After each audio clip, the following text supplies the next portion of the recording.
T twenty বিশ্বকাপের আগে নতুন করে বিতর্কের কেন্দ্রে চলে এসেছে ভারতীয় ভিসা নীতি। যুক্তরাষ্ট্র দলের পাকিস্তানি বংশোদ্ভূত 4 ক্রিকেটার আলী খান, শায়ান জাহাঙ্গীর ও মোহাম্মদ মহসিন এখনও ভারতের ভিসা পাননি। এর ফলে আসন্ন টি-টোয়েন্টি বিশ্বকাপে তাদের অংশগ্রহণ নিয়ে বড় প্রশ্নচিহ্ন তৈরি হয়েছে। সোমবার নিজের ভেরিফাইড ইনস্টাগ্রাম স্টোরিতে বিষয়টি প্রকাশ করেন মার্কিন পেসার আলী খান। শ্রীলঙ্কায় প্রস্তুতি সফরের ফাঁকে একটি রেস্তোরাঁয় খাবারের ছবি পোস্ট করে তিনি লিখেন, ভিসা পাইনি কিন্তু ম্যাচ জেতার আনন্দে খাচ্ছে। এই এক লাইনের পোস্টটি বিশ্বকাপের আগে ক্রিকেট বিশ্বে তোলপাড় ফেলে দেয়। পরবর্তীতে একটি সংবাদ মাধ্যমে দেওয়া ভিডিও বার্তায় আলী খান আরও স্পষ্ট করে বলেন, হ্যাঁ, পাকিস্তানি বংশোদ্ভূত 4 ক্রিকেটারকে ভারতের ভিসা দেওয়া হয়নি। তার মানে আমাদের বিশ্বকাপে খেলা এখন অনিশ্চিত।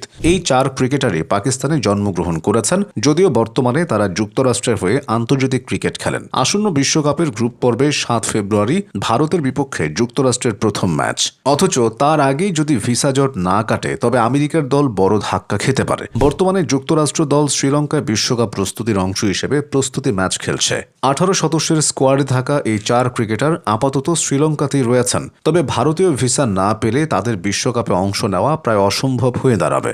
সমস্যার মূল জায়গাটা ভারতীয় ভিসা নীতিতে। নিয়ম অনুযায়ী কাউকে ভারতের ভিসার আবেদন করতে হলে জন্মভূমির পাসপোর্ট ব্যবহার করতে হয়। এই 4 ক্রিকেটারকেও তাই পাকিস্তানি পাসপোর্ট ব্যবহার করে আবেদন করতে হয়েছে। আর সেখানেই শুরু হয়েছে জটিলতা। এটা নতুন ঘটনা নয়।